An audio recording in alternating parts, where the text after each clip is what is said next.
Muy buenas tardes con todos, público que nos acompaña desde las diferentes regiones del Perú y América Latina. Hoy, martes 30 de abril, les damos la bienvenida a una nueva jornada del ciclo de conferencias virtuales Martes de Justicia y Derechos. Les saluda Jimmy Torres y en esta oportunidad me es grato moderar la conferencia virtual denominada El proceso de alimentos en el Perú, avances y desafíos. Agradecemos la participación de las 440 personas que se encuentran conectadas siguiendo esta importante actividad académica. A continuación, voy a hacer mención a quienes me acompañan el día de hoy en esta sala. En primer lugar, la doctora Ana María Martínez Bern, directora general del Centro de Estudios en Justicia y Derechos Humanos, y a nuestra expositora invitada, la doctora Teresa Cárdenas Puente. Se dirigirá en estos momentos a todos ustedes la directora general del Centro de Estudios, Ana María Martínez Ver, para brindar las palabras de apertura de esta actividad. Adelante, doctora Martínez. Gracias, Jimmy. Muy buenas tardes con todas y todos, abogados, servidores públicos, estudiantes universitarios y público en general de las diferentes regiones del Perú que nos acompañan el día de hoy.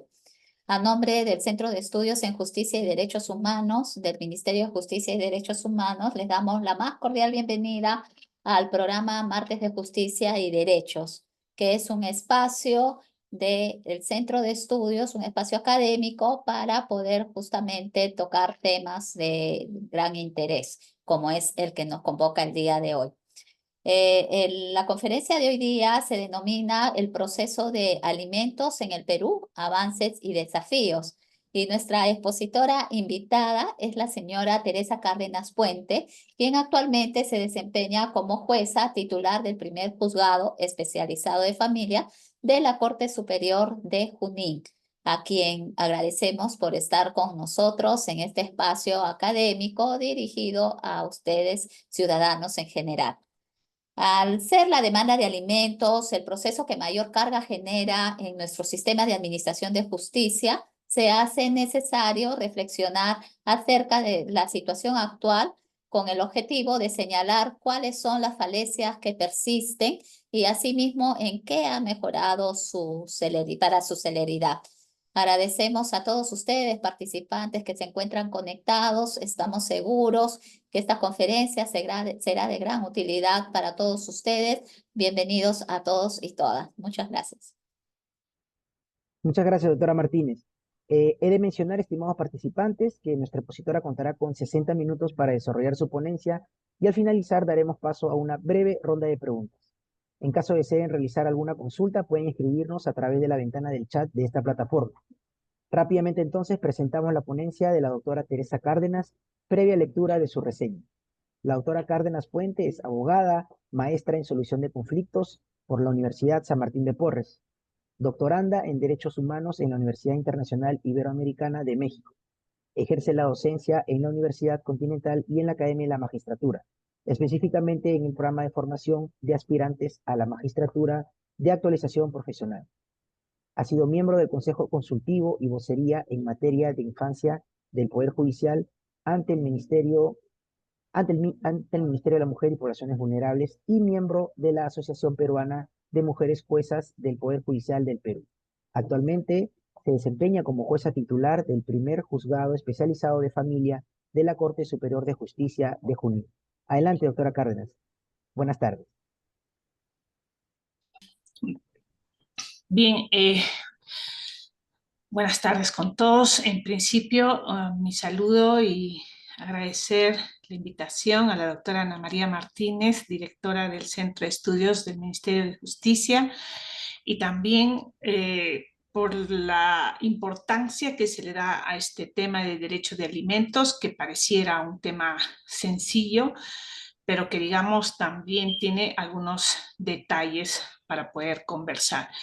Yo voy a compartir mi pantalla para poder agenciarme de algunas PPTs y hacerlo mucho más dinámico. En realidad, el proceso de alimentos en el Perú es un tema de justicia ordinaria, de justicia de todos los días, porque nosotros tenemos, digamos, la mayor carga, digamos que el 70% de los procesos que aborda el Poder Judicial son procesos de alimentos. Y se dice, ¿no? Hay un mito ahí que siempre escuchamos, que se dice que no hay proceso de alimentos que se pierda, ¿no? Porque cualquier abogado puede ganar este proceso de alimentos. La pregunta es, probablemente la sentencia pudo salir fundada y eso va a ser así, pero la satisfacción del usuario de justicia no va a estar en la emisión de la sentencia. La satisfacción del usuario de justicia, en este caso personas en condición de vulnerabilidad, van a encontrar recién la satisfacción en ese ejercicio de tutela jurisdiccional efectiva. ¿Correcto? Entonces, para ello es importante nosotros que este usuario encuentre tutela jurisdiccional efectiva con montos que satisfagan sus expectativas y con montos que se adecúen a las circunstancias de su capacidad económica. Entonces, por ello es importante replantear, a partir de que en nuestro ordenamiento jurídico también se han dado múltiples modificatorias en el proceso de alimentos, es necesario hacer un alto para poder recapitular qué tanto estamos en avances y desafíos en el proceso de alimentos en el Perú. Nosotros vamos a intentar abordar con una metodología, digamos, deductiva, de partir de situaciones de orden general para llegar a situaciones tan específicas como lo puede ser el procedimiento y su ejecución. Sabemos que el proceso de alimentos implica una cadena de etapas, tiempos, barreras que afrontar, de expectativas y decepciones, ¿no? Que van vinculadas a la angustia que probablemente tengan personas que, digamos, en las que existe una necesidad alimentaria. Entonces, los procesos de alimentos implican pedirle al sistema de justicia que brinde una respuesta para atender derechos fundamentales, porque el derecho de alimentos se vincula directamente al derecho a la sobrevivencia y por ende al derecho a la vida. Entonces, nosotros en este escenario vamos a encontrar algunas tendencias que recibimos a partir de la universalización de los derechos básicos, ¿no? Que son justamente promover un sistema de justicia con igualdad de oportunidades y sobre todo enfocado a la protección de personas en condición de vulnerabilidad. Sabemos que una persona en condición de vulnerabilidad va a ser una persona que tenga limitaciones y esas limitaciones hacen que no esté en igualdad de condiciones o que tenga ciertas limitaciones para ejercer su derecho. Por eso tenemos personas, niños, niñas, adolescentes, por factores etarios, personas con discapacidad, personas adultas mayores también por factores etarios, ¿no es cierto?, que tienen esas limitaciones a poder, ¿no es cierto?, digamos, ejercer su derecho en igualdad de condiciones o proveerse también los alimentos, ¿no es cierto?, por sí mismas. Entonces, es importante tener en cuenta algunos riesgos que nosotros podemos tener. Quizás el riesgo en los procesos de alimentos con estas modificatorias y las medidas adicionales que se han ido implementando en torno a este proceso de alimentos, de alguna manera componen un riesgo porque hay un riesgo en el ordenamiento jurídico de un proceso, digamos, automático, de un proceso que intenta ser súper célere, que intenta ser más flexible de lo que es aún, ¿no es cierto?, con algunos principios y algunas reglas destinadas, ¿no es cierto?, a favorecer, ¿no es cierto?, al alimentista, a la persona con discapacidad, al adulto mayor. Y el impacto muy importante que nosotros en el que nos movemos en los procesos de alimentos es que los factores de pobreza se han incrementado, digamos, y en ese escenario existe también un incremento de una cultura de incumplimiento de obligaciones alimentarias que gira en base a las necesidades que tienen todos, las familias disfuncionales y bueno, también un poco la falta de carencia de los valores, ¿no es cierto?, dentro del contexto de los derechos humanos. Ingresamos al proceso de alimentos y nos preguntamos, ¿quiénes son los que demandan alimentos? En su mayor porcentaje, básicamente el 95.3% de procesos de alimentos son interpuestos por personas adultas, pero no para ejercer su derecho a favor de sí, sino para ejercer derechos, ¿no es cierto?, en representación de otras, sea niño, niña, adolescente o persona con discapacidad.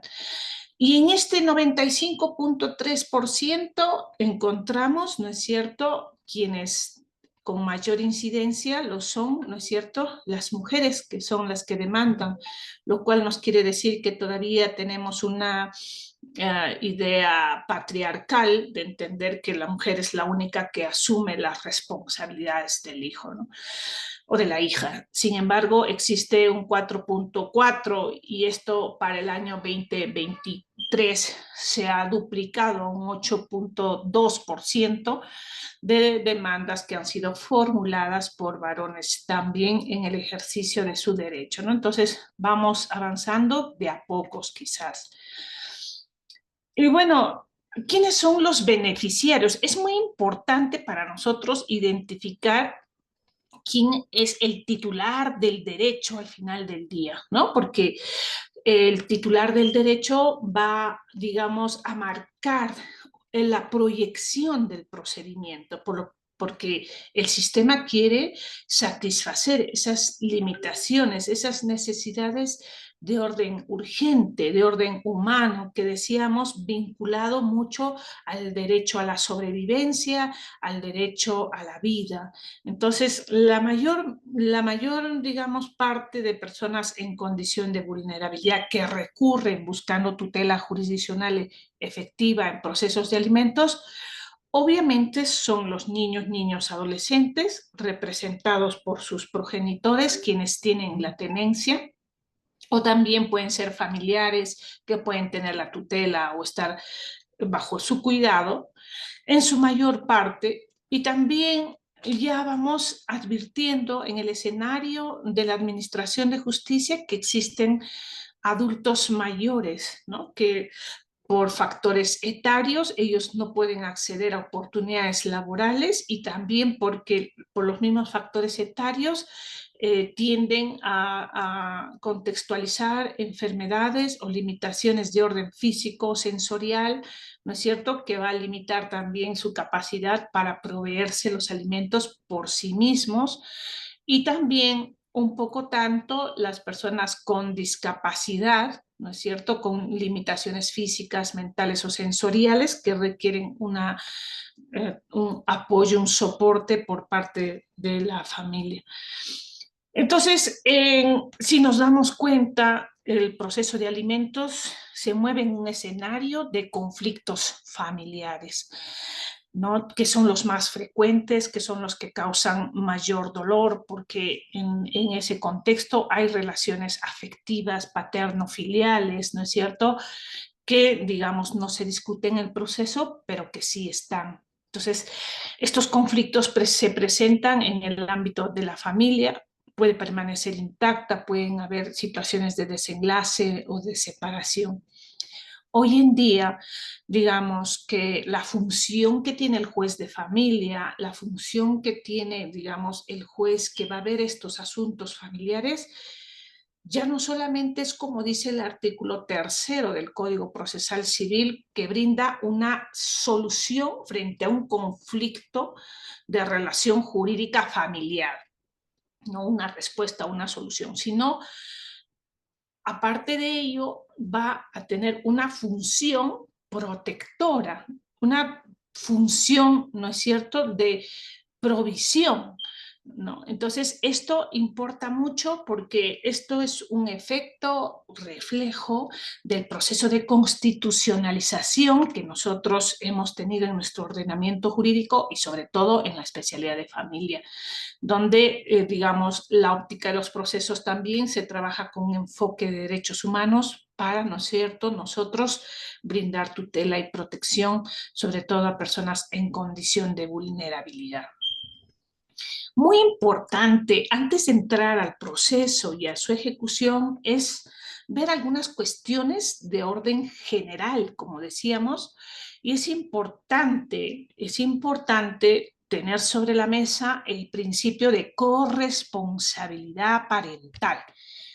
Este principio que, digamos, es un principio adoptado por el Sistema Internacional de Derechos Humanos, pero que, digamos, en apariencia no lo habría recogido el ordenamiento jurídico, pero sí que está presente porque es este principio el que ha sustentado justamente la modificatoria de la ley que trata sobre tenencia compartida. ¿Qué nos dice este principio de corresponsabilidad? Miren, sus antecedentes, las normas que preceden a este principio, es la Declaración Universal de los Derechos Humanos, la Convención Americana de Derechos Humanos, ¿no es cierto?, que va a propugnar, va a reconocer, va a promover la igualdad entre hombre y mujer. Y en la convención esa igualdad entre hombre y mujer debe verse, señala esta norma, adecuada, ¿no es cierto?, con una adecuada equivalencia a las responsabilidades que tienen los cónyuges en el matrimonio, durante el matrimonio y después del matrimonio. Y este razonamiento ha sido también insertado en la Convención sobre los Derechos del Niño, en su artículo 18, y se ha establecido cuáles son las obligaciones que tienen los padres respecto de la crianza y desarrollo de sus hijos, ¿no? Ese interés superior del niño como preocupación fundamental que tienen que tener ambos padres. Entonces, el artículo 18 de la Convención sobre los Derechos del Niño nos habla sobre corresponsabilidad parental y nos dice que debe haber una igualdad sustancial entre hombres y mujeres en todos los ámbitos de vida.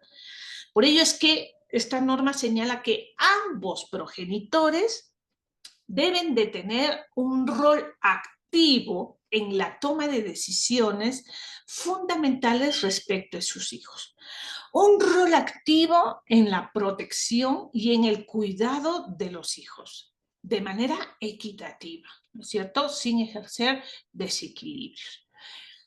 Esto ya si lo queremos ver desde la óptica nacional, está el artículo 4 de la Constitución Política. El Estado protege a la familia, protege al niño.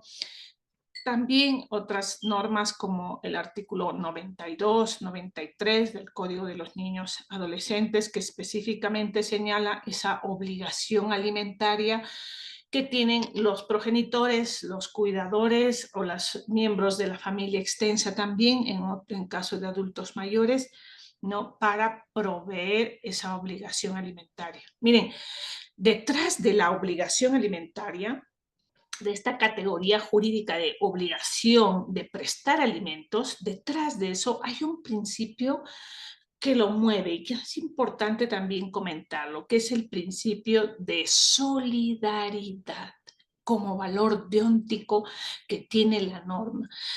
Y esta solidaridad van a ver ustedes que se ve reflejada en múltiples normas. Por eso es que se habla de solidaridad y reciprocidad. Probablemente como adulto tengo la obligación de alimentar a mis hijos. Cuando yo sea adulto mayor, ¿no es cierto?, debe también activarse ese principio, ese valor deóntico de solidaridad, ¿no es cierto?, para proveer. Y este valor de solidaridad también se ve en el artículo que casi nadie quiere comentar, que es el artículo 415, ¿no?, de los hijos que tienen derecho a prestación de alimentos por parte de quien se presume ser su progenitor. No es que la ley te está pidiendo que acredites allí que si el demandado es el padre o no. Simplemente te dice al que se presume o quien haya tenido relaciones sexuales con la madre durante la época de la concepción, entonces probablemente puede prestar obligaciones alimentarias. ¿Esto es una consecuencia jurídica del vínculo filiatorio? No, no es una consecuencia porque no hay vínculo filiatorio. El demandado no lo ha reconocido. ¿Pero qué está pasando allí entonces? Lo que está pasando es que esta norma tiene un valor deóntico que sustenta justamente, ¿no es cierto?, su regulación, su permisión, ¿no?, bajo el principio de solidaridad. Y ya con algunos elementos que nosotros tenemos sobre la obligación alimentaria, su naturaleza, que es imprescriptible, digamos también un derecho indisponible, un derecho urgente, vamos a ir, como se dice, al grano, a ver de qué manera se operativiza este derecho. Y para operativizar este derecho nosotros tenemos las normas sustantivas y posteriormente las normas, digamos, que fungen de instrumento, que nos van a ayudar a operativizar este derecho de obligación alimentaria. Y vemos, el artículo 481 nos dice qué criterios debe de existir, ¿no es cierto?, para regular o para establecer esta obligación alimentaria.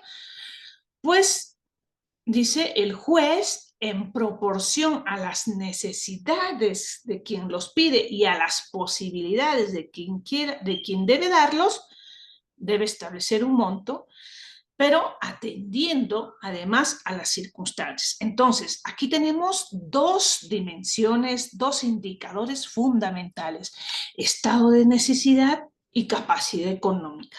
Esos dos indicadores, ¿no es cierto?, tienen, ¿no es cierto?, que evidenciarse en un escenario de circunstancias generales y particulares. Ahorita les voy a decir bajo qué circunstancias generales y individuales o específicas, ¿no es cierto?, van a operativizar estos indicadores. Pero primero veamos de qué se trata. El estado de necesidad es justamente esa situación de limitación que tiene esta persona, que tiene el sujeto, el titular del derecho, de no poder proveerse los alimentos por sí mismos. Entonces, hay una insolvencia que impide la satisfacción, ¿no es cierto?, de sus necesidades alimentarias.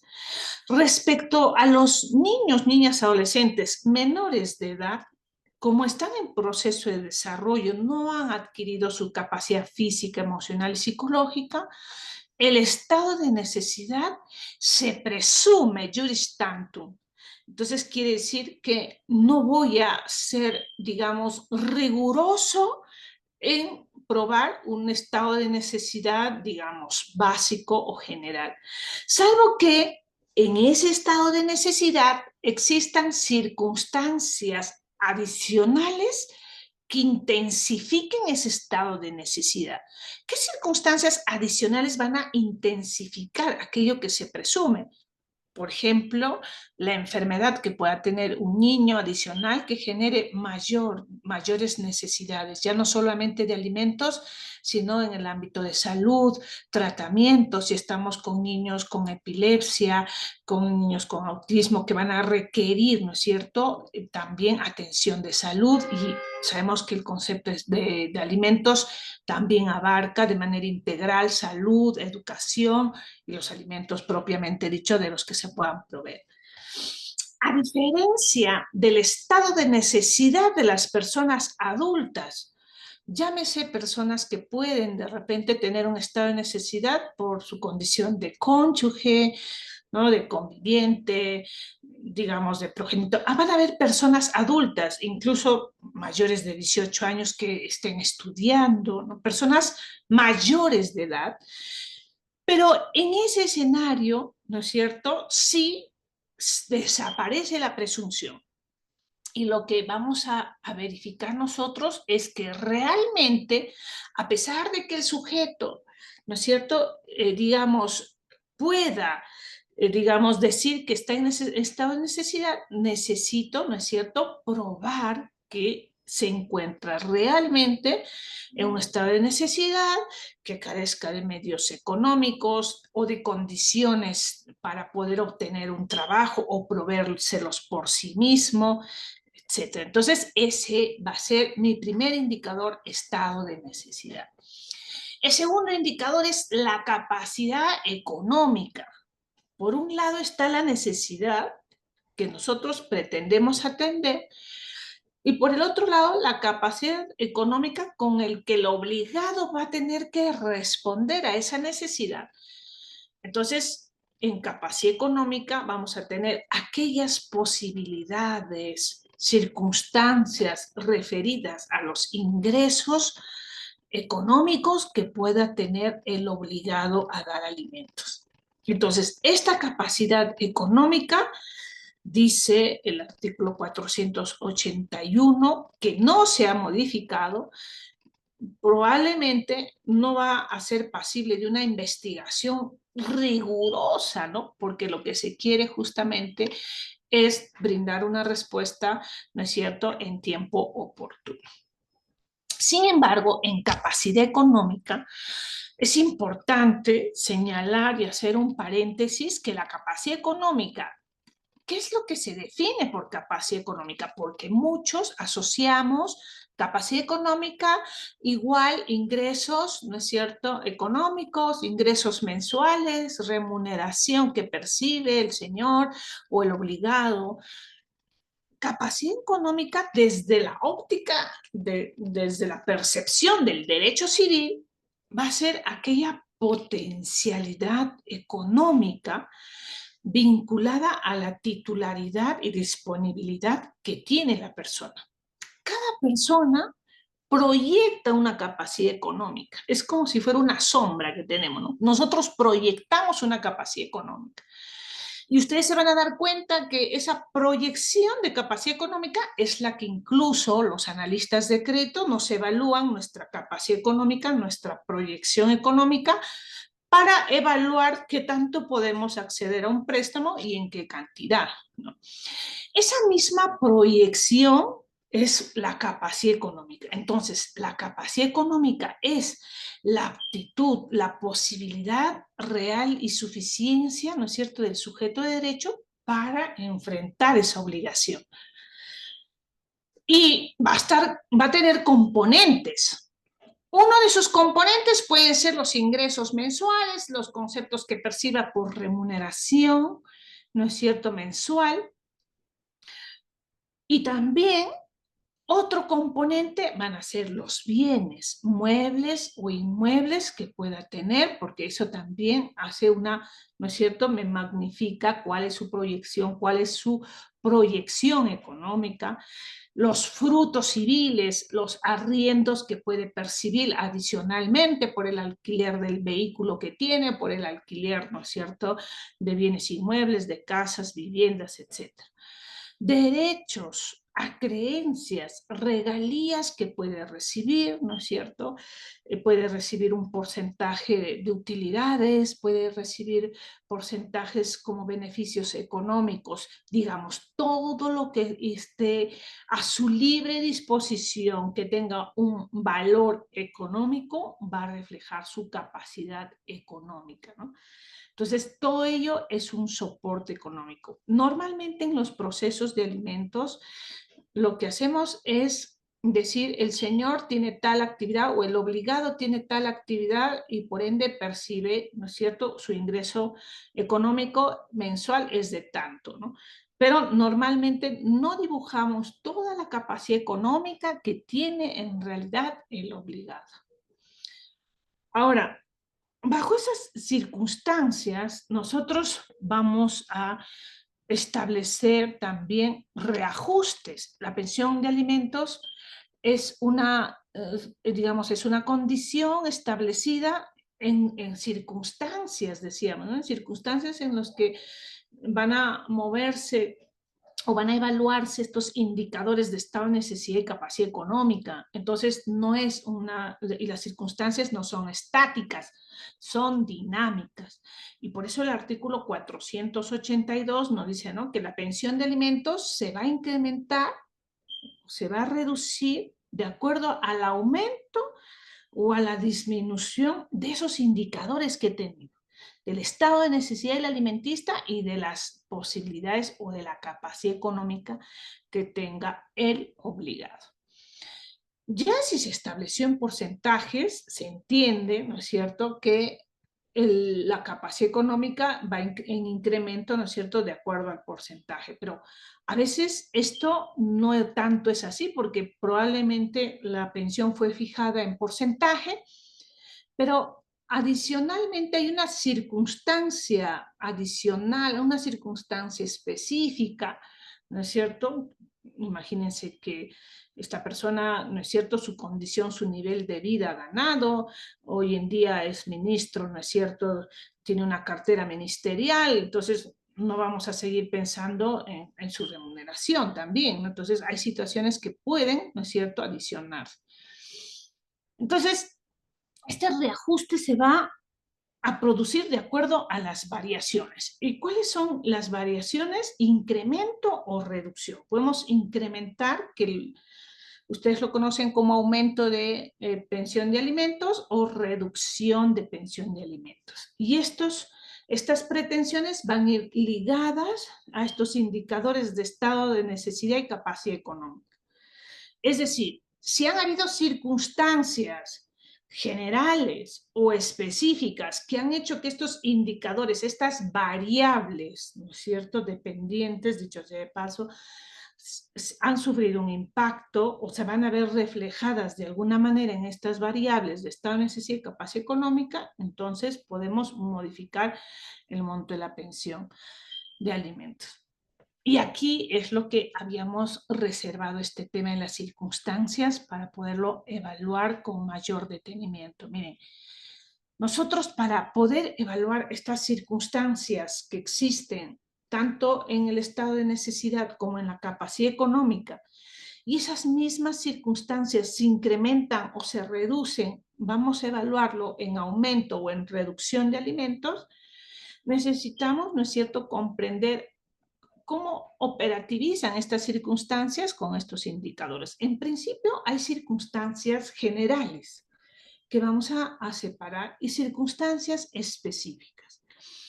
Circunstancias generales que podemos tener sobre la mesa para poder nosotros plantear o proponer determinado monto para que el juez pueda considerarlo o el juez a su vez pueda fijar el monto, va a tener en cuenta circunstancias generales. En principio puede evaluar, ¿no es cierto?, los contextos sociales, ¿no?, sobre el costo de vida, ¿no es cierto?, que tiene un país, que tiene una determinada comunidad, una determinada sociedad. El costo de vida normalmente no dista mucho, pero sí entre contexto y contexto. Por ejemplo, en algunas zonas rurales probablemente, ¿no?, el costo de vida es un poco menor, ¿no es cierto?, porque el monto también es menor. Entonces, y eso también hace ver que para el aumento de alimentos se puede evaluar también el transcurso del tiempo, cuánto tiempo ha transcurrido desde la fecha que se estableció el monto. ¿Y esto por qué? Porque también queremos ver la evolución económica que ha tenido nuestro país, ¿no es cierto? Porque la evolución económica, dicho sea de paso, siempre va de manera progresiva, ¿no? Podemos nosotros tener hiperinflación, por ejemplo, ¿no? Entonces, no nos vamos a quedar estáticos con ciertas circunstancias, ¿no? Entonces, necesitamos también echarle una mirada a las circunstancias generales que puedan reflejar la evolución económica, los contextos sociales, o quizá también las medidas políticas, ¿por qué no? Acuérdense que en el contexto de emergencia sanitaria había medidas políticas, digamos, de prohibir, ¿no es cierto?, la salida de las personas o determinadas actividades comerciales, económicas. Entonces, hay medidas políticas también que se pudieron haber dado. Entonces, estas circunstancias generales son circunstancias que abarcan todo el contexto y lo es para todos. Pero también van a haber circunstancias específicas y estas sí van directamente vinculadas, ¿no es cierto?, con el obligado a dar alimentos. Entonces, aquí las obligaciones específicas vamos a tener, ¿no es cierto?, nosotros que evaluar, por ejemplo, si sus ingresos, a cuánto ascienden sus ingresos económicos, y si estamos en un proceso de aumento de alimentos, cuánto probablemente se ha incrementado desde el monto que desde el periodo que se fijó los alimentos, si esta persona no solamente tiene ingresos económicos, como decíamos, cuál es su capacidad jurídica, si tiene bienes muebles, inmuebles, creencias, ¿no es cierto?, que probablemente ha adquirido o ha terminado de construir, ¿no es cierto?, un hotel, y pues la persona está empezando a hacer esa actividad, entonces también de alguna manera va a reflejar su capacidad económica. Entonces, esas circunstancias específicas es muy importante, esas circunstancias que hagan ver, ¿no es cierto?, que nos pongan en evidencia cuál es la proyección económica que tiene esta persona. Pero no solamente la persona tiene ingresos, ¿no? También si hablamos de economía, vamos a hablar, ¿no es cierto?, que hay ingresos y como egresos, hay gastos. Del otro lado, también es importante ver las circunstancias específicas del obligado. Si tiene obligaciones similares, porque tiene hijos adicionales, obligaciones similares que tiene con otras personas, que generen o que le demanden también los mismos gastos, deudas, ¿no? Situaciones limitativas también, pueden haber situaciones limitativas para que pueda él ejercer sus actividades económicas o la actividad por la cual genere ingresos, ¿no?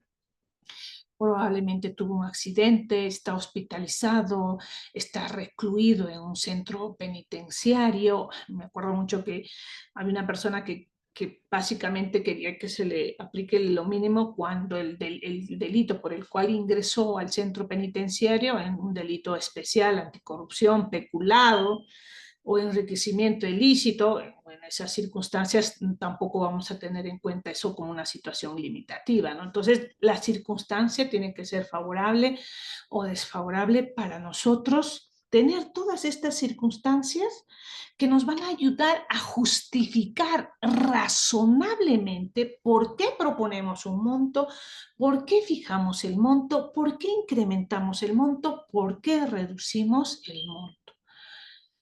Y bueno, ya ingresando al proceso propio de proceso simplificado y virtual del proceso de alimentos de niños y niñas adolescentes, vamos a ver nosotros que tenemos algunas directivas y también que estas directivas ya se han vuelto ley hoy en día, por eso es que tenemos la ley 31464, que adapta y trata de hacer mucho más célere, mucho más expeditivo al proceso de alimentos, ¿no? Entonces, podemos tener líneas de digitalización, mesas de partes virtuales para el acceso, de la recepción de las demandas, la admisión de la demanda. Ya no, digamos, se permite mucho la inadmisibilidad, por ejemplo, en las demandas por factores, por ejemplo, que haya omitido presentar un documento, que falte una firma, qué sé yo, digamos, aquello que se pueda subsanar, ¿no es cierto?, va a ser subsanado. Nadie dice que lo vamos a recibir así, pero se va a admitir la demanda y adicionalmente se le va a conceder un plazo a la parte demandante para que pueda, ¿no es cierto?, subsanar aquello que está pendiente. E inmediatamente, en el mismo auto que admite la demanda, fijar, ¿no es cierto?, la fecha de realización de audiencia en un plazo no mayor a 10 días, dice la nueva regulación que ha traído esta modificatoria de la 31464.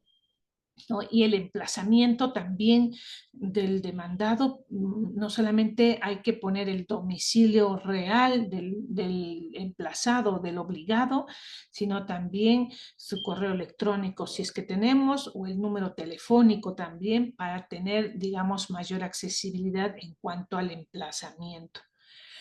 Y algo que es nuevo en la ley 31464 que agrega es ese rol activo que debe de tener el juez en estos procesos, sustentado, claro, bajo el interés superior del niño, este rol activo de ejercer estos poderes probatorios que tiene el juez. Entonces, ¿cómo ejerce su poder probatorio? En el auto admisorio, ¿no? El juez debe disponer la actuación de algunos medios probatorios de oficio, que ya lo vamos a revisar a qué medios probatorios de oficio se refiere. En realidad, lo que se está haciendo es remitir al juez a bases de datos que pueden existir en este mundo de transformación digital, en el que existe mucha accesibilidad a las bases de datos para poder, ¿no es cierto?, obtener, ¿no es cierto?, cierta evidencia de ciertas circunstancias que va a tener el obligado. Y otro aspecto muy importante para cerrar el auto admisorio de la demanda: no se olviden de exigir que el juez establezca ya en ese auto admisorio una asignación anticipada de alimentos, es decir, ya un monto, como quien dice, un adelanto, ¿no? Una asignación anticipada, ya que establezco un monto que no será un monto certero, será un monto, digamos, aproximado. A veces exigen que se haga toda una valoración, pero digamos que estamos en una etapa en la que todavía el juez no tiene todo sobre la mesa, ¿no? Entonces, va a ser un monto básico, ¿no es cierto?, que va a ir tratando de cumplir esa función de cubrir las necesidades, ¿no es cierto?, del alimentista durante el desarrollo del proceso. He visto que en muchos procesos, ¿no es cierto?, en muchos juzgados, pues no se establece esta asignación anticipada, ¿no es cierto?, o si se establece, no se ejecuta, ¿no? Porque hay que disponer la asignación anticipada, ¿no? Algunos lo ejecutan en el mismo proceso, otros abren un cuaderno, y como estamos operativizando, y la verdad que la carga de los juzgados de paz letrado que ven los procesos de alimentos, la verdad que los juzgados, digamos, más beneficiados o más pobres, por así decirlo, tienen de 1.000 a 1.200, pero hay otros que llegan a 4.000 o 5.000, ¿no es cierto?, procesos en trámite, ojo. Entonces, si es que se realiza esta asignación anticipada y su ejecución en el mismo proceso, no hay ningún inconveniente mientras no perturbe, ¿no es cierto?, el desarrollo del proceso. Y, como les decía, el emplazamiento al demandado, que es la notificación a su domicilio real, a través de correos electrónicos o números telefónicos, ¿no es cierto?, que el personal del juzgado puede hacer para poner de conocimiento. Esto es es una moneda de dos caras, porque algunos dicen, no, entonces, pobrecitos los obligados, porque hasta por teléfono les pueden notificar, pero hay un grupo también de obligados que van a decir, oye, qué bien, porque muchas veces los procesos de alimentos se seguían, ¿no es cierto?, con domicilios erróneos de los demandados, porque muchas personas en nuestro país no tienen, digamos, la coincidencia de su domicilio real con el que han declarado en RENIEC. De hecho, eso les va a traer afectación, pero a veces esa afectación hace que se lleven procesos judiciales, ¿no es cierto?, con una dirección, un domicilio errado, en el que hace que ellos no puedan participar y ejercer su derecho de defensa. Entonces, digamos que también es un contexto, ¿no?, de ventaja y de desventaja. Y finalmente, la audiencia, ¿no?, que la audiencia nosotros lo regulamos en el artículo 171, el 171 también se ha modificado. Vamos a ver de qué manera se ha modificado. Antes de pasar a eso, quiero comentarles que también tenemos aperturado el formulario de demandas de alimentos para niños y niñas adolescentes. Tengan en cuenta que para presentar una demanda no es necesario la firma del abogado. Si lo tenemos, en buena hora, ¿no? Pero si no, están los formularios que se pueden descargar de las páginas web, ¿no es cierto?, de cada Corte Superior de Justicia de Junín. Entonces, acá nosotros veíamos, ¿no?, que estos cambios que pretenden optimizar, digamos, acelerar, ¿no es cierto?, generar economía procesal en los procesos de alimentos, están sustentados justamente para garantizar la debida aplicación del interés superior del niño y poder tener un monto de pensión alimenticia adecuado. Y importante entonces tener en cuenta este flujograma. Nosotros lo hemos presentado en tres diagramas que ustedes lo pueden evaluar de distintas formas. Y ya la audiencia única, en la audiencia única, la modificatoria de la ley 31464 nos habla del principio de oralidad, concentración, celeridad para el desarrollo de la audiencia. Y muy importante es tener en cuenta la actuación de los medios probatorios. Se entiende que para la realización de la audiencia y el juez debe contar con los medios probatorios, ¿no? Digamos, la información que pudo haber tenido de SUNAT, de registros públicos o de cualquier otra base de datos, ¿no es cierto? Esto en atención al principio favor probatione, ¿no?, que está también incorporándose bajo esta ley. Y tener en cuenta que la admisibilidad o la contestación de la demanda o la rebeldía lo podemos hacer en ese mismo acto de la audiencia. Esto nos ahorra mucho a nosotros, los jueces especialistas de juzgado, porque ya no tenemos que proveer un escrito, hacer una resolución, con todo lo que implica en el sistema interconectado judicial, el SIJ, que es firmar y pasar todo un procedimiento para que pueda ser notificado, sino de manera mucho más operativa lo podemos proveer en la misma audiencia, ¿no es cierto?, y correrles traslado en la misma audiencia, de tal modo que las partes también, ¿no es cierto?, ven de una manera mucho más dinámica, ¿no es cierto?, la respuesta de los pronunciamientos que puede tener el juzgado. Se fija y se emite sentencia ya con los criterios que hemos establecido. Algo muy importante aquí y trascendental es tener en cuenta e informar también a nuestros patrocinados que la audiencia única se ha establecido para que incluso el juez lo pueda llevar a cabo, no solamente sin la presencia del demandado, sino también sin la presencia de las partes. ¿Por qué? Porque el legislador entiende, ¿no es cierto?, que hay una persona en estado de necesidad y que no podemos nosotros relegarnos al ejercicio de representación, que una persona lo puede hacer bien o no. Entonces, si ya existe el estado de necesidad, entonces inmediatamente se activa un sistema, digamos, judicial, automático, entonces, para que el juez convoque audiencia. Y la audiencia no se puede suspender bajo ningún contexto. Probablemente puede suspenderse en una situación muy excepcional cuando nosotros advirtamos que existe la necesidad de obtener un medio probatorio. Por ejemplo, hemos cursado oficio a una universidad para que nos diga cuánto asciende, digamos, el monto de la pensión los ingresos de la remuneración mínima vital que tiene la persona, digamos, a una empleadora, ¿no?, para que pueda informar. Aunque esto mucho se puede corregir también si es que el juez tiene acceso a las planillas electrónicas. La ley ahora, la reciente última modificatoria que se ha dado hace 2 semanas, habla de que el juez puede acceder a las planillas electrónicas. Habría que ver qué tanto es posible, porque acuérdense que estas planillas están a cargo de la Dirección de Trabajo.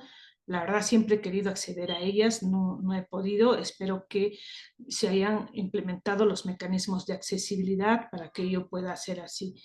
Entonces, el juez emite la sentencia y la obligación de emitir sentencia en la misma audiencia, salvo que por alguna situación compleja, ¿no es cierto?, pueda, ¿no?, establecerse que lo pueda hacer dentro de 3 días como máximo.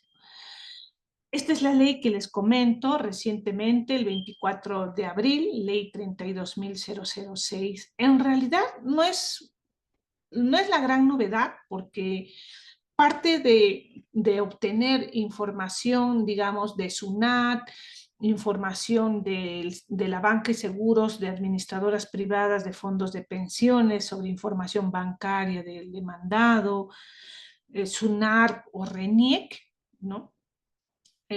Digamos, ya estaba en esta modificatoria 31464 que les comento, ya estaba, sino que se ha ampliado un poquito más para poder acceder a planillas electrónicas de pago. Acuérdense que no todas, tampoco las empleadoras, digamos, por la modalidad de contrato también, tienen planillas electrónicas en el Ministerio de Trabajo. Eso se agregó lo de banca y seguros y de alguna manera un poco desordenada, el legislador nos ha dicho que esto se debe sustentar y motivar debidamente, pero acuérdense que en la ley anterior, ¿qué nos dijo? Que esto debiera solicitarse, estos medios probatorios, se debiera solicitarse de oficio en el auto admisorio. Entonces, ahora en esta ley 32.006 nos dice que, digamos, la resolución que ordena de oficio debe ser motivada e inimpugnable. Entonces, digamos que tendría el auto admisorio que tener un acápite especial para motivar, ¿no? Eso parece que no lo han tenido en cuenta.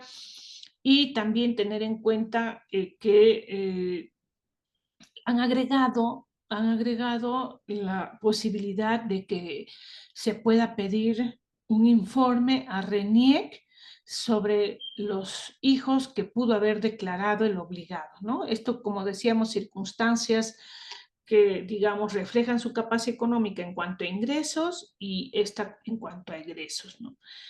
Aunque la verdad, yo les digo que esto es un poco complejo lo que han incorporado, porque si nosotros, ustedes también lo saben, si nosotros entendemos que para nosotros obtener, digamos, información de RENIEC sobre la identidad o sobre el registro de niños, niñas, adolescentes, la RENIEC, incluso a mí, lo es más para ustedes, les va a pedir el número de documento de identidad del niño y el nombre de sus padres. Entonces, en esta misma modificatoria dice que el juez le va a exigir esa información al obligado. Entonces, ¿ya para qué le exigimos la información a RENIEC si la estamos recibiendo el propio obligado, ¿no es cierto?, que puede presentar, ¿no es cierto?, las copias de sus actas de nacimiento, ¿no?, de cada hijo adicional que pueda también tener, ¿no? Entonces, como que, digamos, no ha sido el gran cambio o la gran introducción, ¿no? Se han hecho pequeños y ligeros reajustes que, digamos, también no operativizan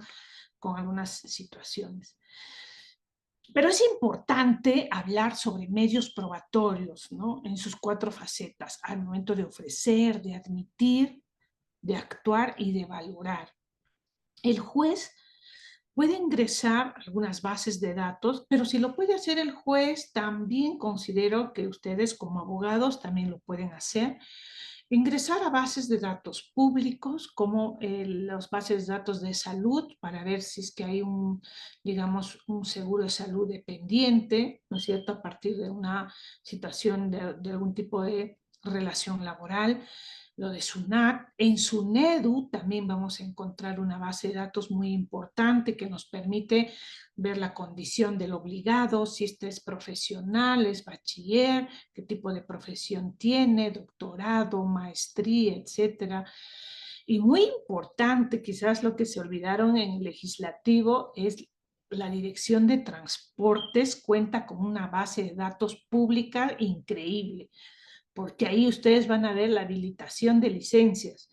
Y en la habilitación de licencias, ustedes van a encontrar el tipo de licencia que tiene el obligado, porque probablemente puede tener licencia para manejo de vehículos menores, ¿no?, o la licencia A2B, por ejemplo, que le permite conducir vehículos mayores, o licencias para conducir, digamos, vehículos de transporte pesado, de transporte público, y eso ya nos da, ¿no es cierto?, una evidencia sobre la circunstancia a la que se dedica, ¿no es cierto?, o de los ingresos que puede tener el obligado. Y para finalizar ya un poco, es señalar los alimentos a favor de las personas adultas mayores. Aquí, en muchas de las ocasiones, ya la persona obligada a prestar alimentos ya no es una sola, sino son varias personas, porque pueden ser los hijos y el propio cónyuge, probablemente. Esto lo van a encontrar en el artículo 474, que también tiene un valor deóntico, que es el principio de reciprocidad, la reciprocidad como valor deóntico. Entonces, ahí tenemos orden, ¿no es cierto? Una orden de prelación, cónyuges, ascendientes y descendientes. Entonces, los descendientes son los obligados, ¿no es cierto?, a acudir con los alimentos, acudir con las necesidades de los adultos mayores, quienes probablemente sean sus progenitores. Y esto también lo van a encontrar para poderlo complementar con el artículo 7 de la ley 30490, que nos habla los deberes de la familia frente al adulto mayor. Y el adulto mayor tiene, ¿no es cierto?, derecho a que su cónyuge, sus convivientes, los hijos, los nietos, sus hermanos, ¿no es cierto?, cuenten con una plena capacidad de ejercicio para satisfacer las necesidades básicas de salud, vivienda, alimentación, recreación y seguridad.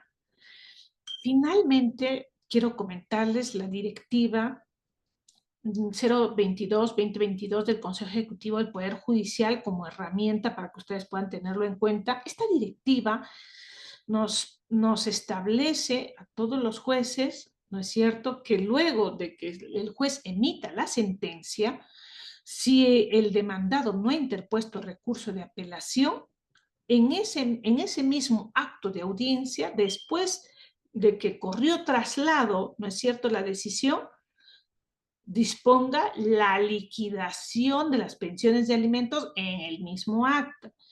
Pero si el demandado interpuso recurso de apelación, normal, se le concede, pero igual el juez ya no espera a pedido de parte, sino que también lo hace de oficio, la liquidación de pensiones de alimentos. Y en esta directiva, si ustedes googlean, van a encontrar todos los parámetros y disposiciones para ejecución de alimentos. Muy importante tener en cuenta que el juez establezca ya en la sentencia, ¿no es cierto?, la apertura de una cuenta de ahorros ante el Banco de la Nación para que pueda el demandado consignar los montos de los alimentos. Y establecer a las partes en un proceso de transparencia y de información que todos los abonos de pensiones alimenticias devengadas deben hacerse en esa cuenta de ahorros, porque esa información muchas veces no se la damos.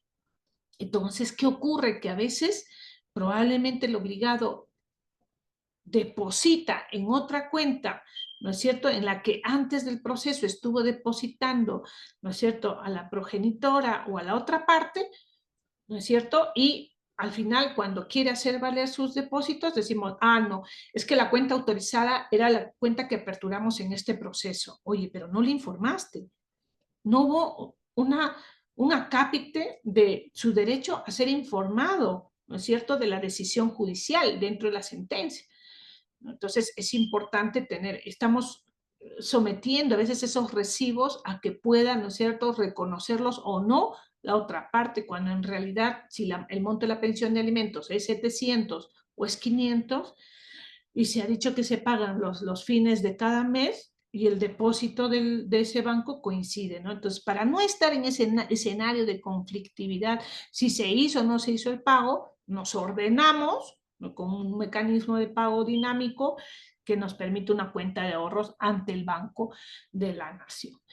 Esto es lo que ustedes van a encontrar en la directiva y que pueden ustedes de repente revisar para poder hacer mucho más dinámica la ejecución de alimentos. Bueno, muchísimas gracias por su atención. Estoy a la espera de sus preguntas. Muchísimas gracias, doctora Cárdenas, por su excelente ponencia. Bueno, el común denominador del chat ha sido la felicitación a su ponencia, muy didáctica y muy clara, doctora. Una de las consultas que tenemos es, a ver, ¿en qué supuestos se puede solicitar una acumulación de demanda de alimentos o aumento de alimentos? ¿Cuáles serían las diferencias? Bueno, podríamos más que acumulación, podríamos adecuar. Probablemente las personas han estado, los progenitores en su mayoría, han establecido el monto de pensión de alimentos en un centro de conciliación, ¿no? Y como esto, digamos, no se ha ejecutado, entonces, ¿qué hacen? Algunos presentan nuevamente una demanda de alimentos, pero ya hay un monto fijado porque no podemos desconocer un acto tan relevante como es el acto realizado en conciliación, ¿no? Entonces, eh, debió pedir aumento de alimentos, sí es cierto, pero nosotros reconducimos, ¿no? Leemos el admisorio y si ya nos adjunta o quizás el demandado informa y dice, señor, aquí hubo ya un monto fijado, entonces adecuamos, sea en el admisorio o en audiencia, adecuamos a un aumento de alimentos. Ahora, la diferencia entre los dos, ya les decía que son las circunstancias, ¿no? Las circunstancias en pensión de alimentos son primigenias, originarias, donde evaluamos, ¿no es cierto?, cuáles son las circunstancias generales específicas de capacidad económica, estado de necesidad. Y en el aumento ya tenemos una base de pensión de alimentos, ¿no? Y sobre eso vamos a ver si esos indicadores, ¿no es cierto?, han sufrido incrementos o detrimentos que hagan, ¿no es cierto?, que se aumente o se reduzca la pensión de alimentos. Gracias por la pregunta. Ujú. Otra consulta es, ¿qué pasa, doctora? ¿Qué sucede, doctora, si el padre no cuenta con potencialidad económica para atender la pensión de alimentos? Bueno, en realidad la obligación alimentaria es un deber de los progenitores, ¿no? Entonces, cuando uno decide tener hijos, asume esas responsabilidades que no se pueden evadir. Entonces, el no tener capacidad económica porque no tiene un empleo, porque no tiene bienes, porque no tiene, pero necesariamente tenemos nosotros que establecer un monto de acuerdo a sus necesidades y también algunas condiciones personales. Imagínense si estamos hablando de una condición personal que el obligado tenga, digamos, 25 años, 30 años, una persona potencialmente joven como para poder realizar una actividad económica. Distinto sería que ser una persona de 65 o 70 años que va a tener menos oportunidades. Ni aún en ese escenario no podríamos dejar de fijar los alimentos, ¿no? Ujú. Otra consulta es, doctora, buenas tardes.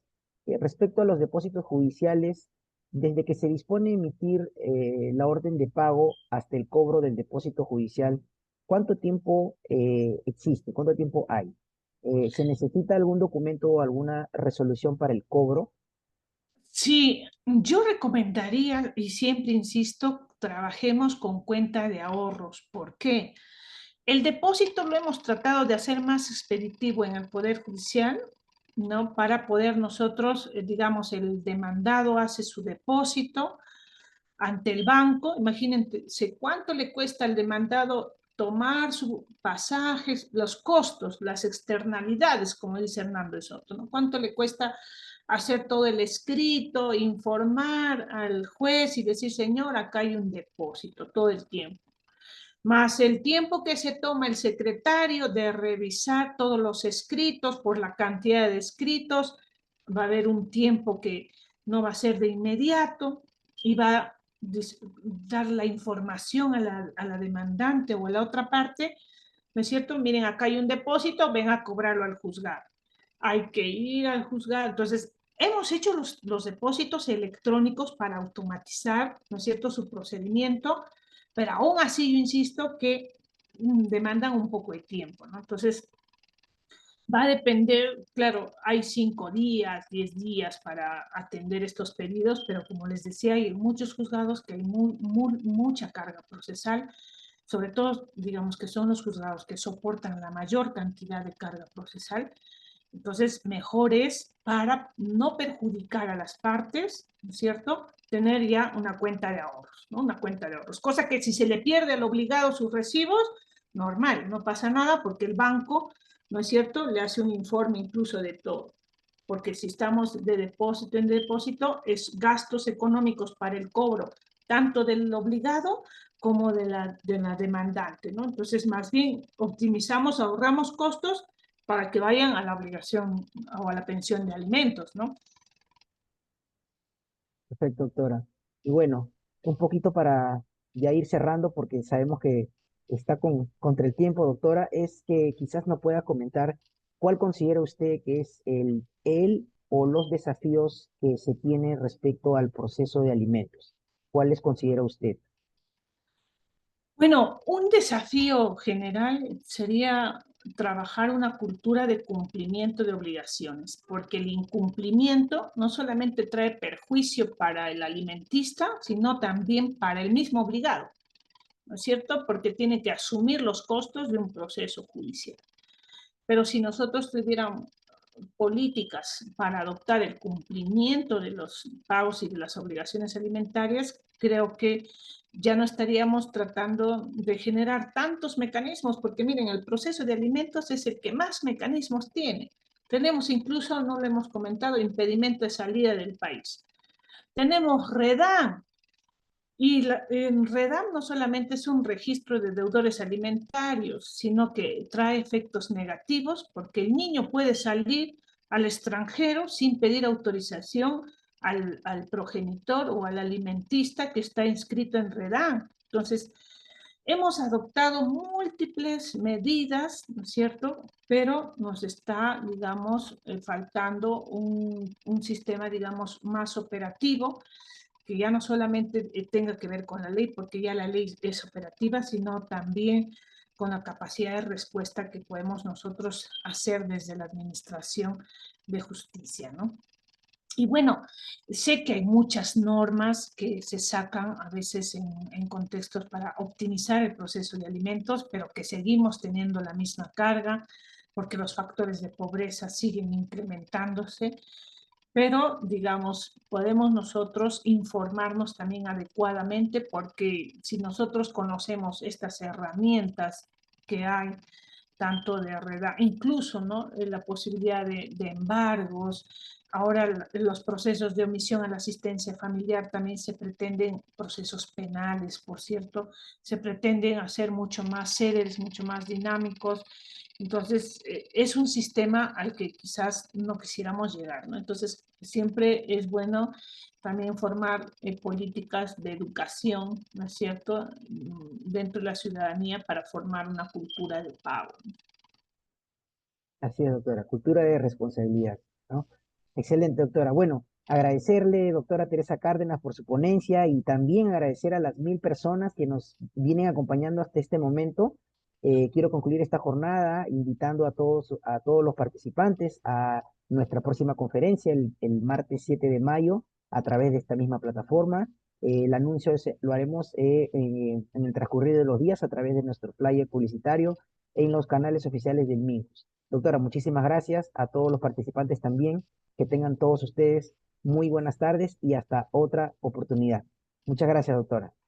Gracias a ustedes, saludos con todos. Y no se olviden de dejar sus preguntas si es que no las hubiéramos absuelto en el chat para poderlo hacer en los días venideros. Gracias, Claro que permiso. sí, doctora. Muchas gracias.